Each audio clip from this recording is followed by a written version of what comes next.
The pyramids appear to rise from an empty desert. But 4,500 years ago, something enormous moved through this landscape. Wooden giants powerful enough to carry tons of limestone across the Nile. For generations, we imagined endless lines of workers dragging every block across scorching sand.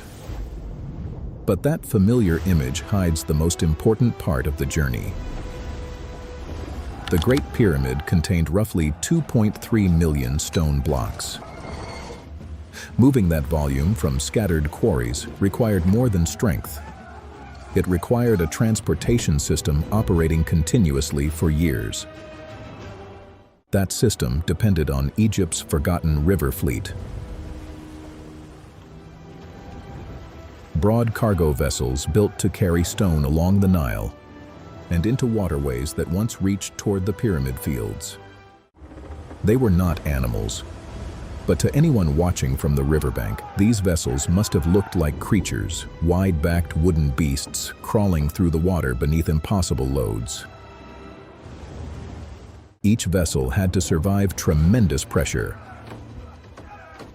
A badly positioned stone could tilt the hull, strain its wooden joints, or send the entire shipment into the river.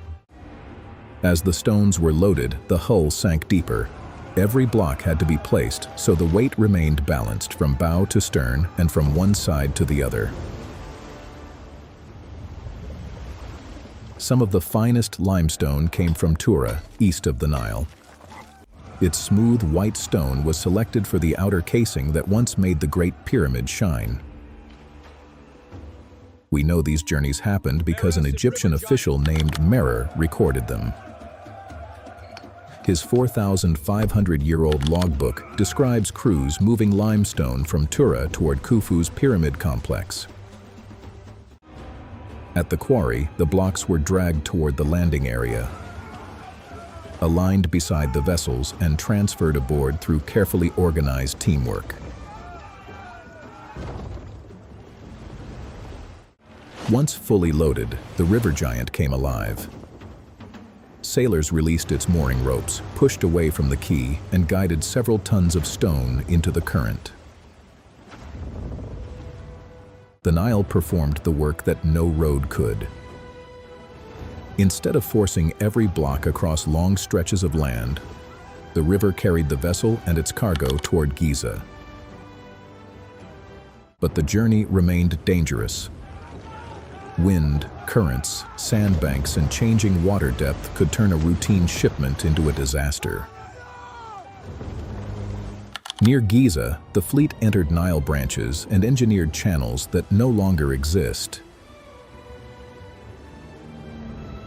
These waterways once brought boats far closer to the pyramid plateau than the modern river does.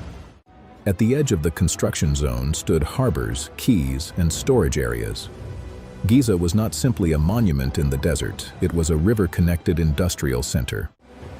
During the Nile's seasonal rise, water entered channels that were inaccessible during drier months. The flood effectively extended the transport network toward higher ground. The stone had crossed the river, but its journey was not finished. At the harbor, crews prepared to transfer it from the floating giant back onto land. The block was unloaded, secured to a wooden sledge, and pulled along a prepared route. Water solved the greatest distance. Human organization completed the final climb. There is no strong evidence that elephants or other giant beasts hauled the pyramid blocks. The true giants were technological, vessels, waterways, and coordinated crews capable of moving mountains.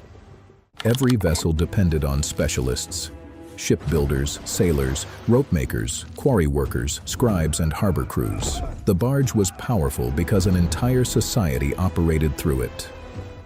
Over centuries, the Nile changed course. Channels filled with sediment, harbors were abandoned, and the giant vessels disappeared from the pyramid landscape. The water was erased, but the monuments remained. That is why Giza now appears isolated in the desert, its transportation network removed from the scene. Today, papyri, sediment cores, archaeology, and satellite imagery allow researchers to reconstruct that vanished world, one river channel and one recorded journey at a time. The pyramids were not built by mythical animals. They were built through something even more remarkable: humans who transformed wood, water, and coordination into river giants strong enough to carry stone.